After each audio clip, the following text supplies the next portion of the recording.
presented by Puma Music Films.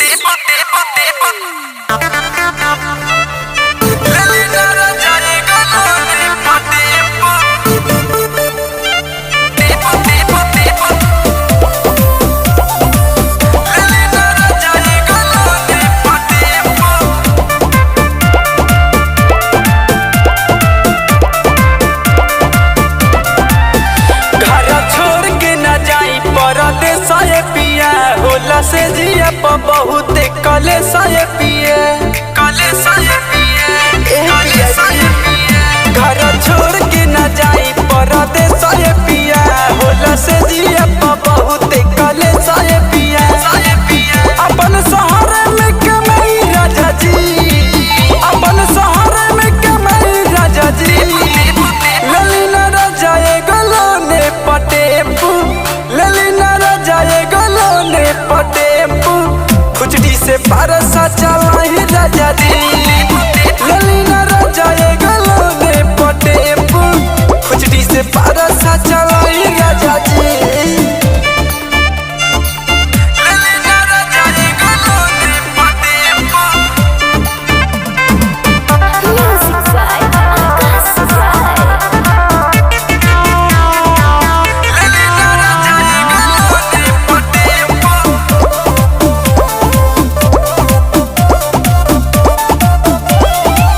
बोले के गइल बियाई तू शाम के का करे जाइब खाली शहर हवे नाम के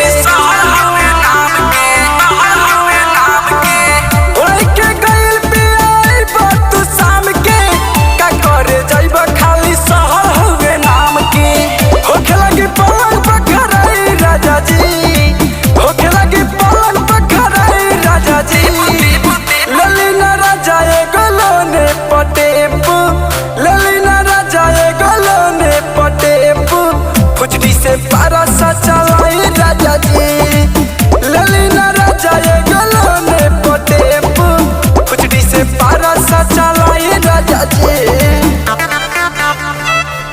ललिना राजा गलो ने पटेपू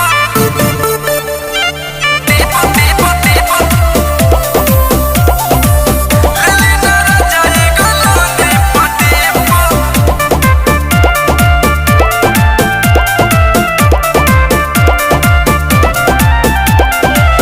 मनवा के राजा रोबा कह के अपन काम है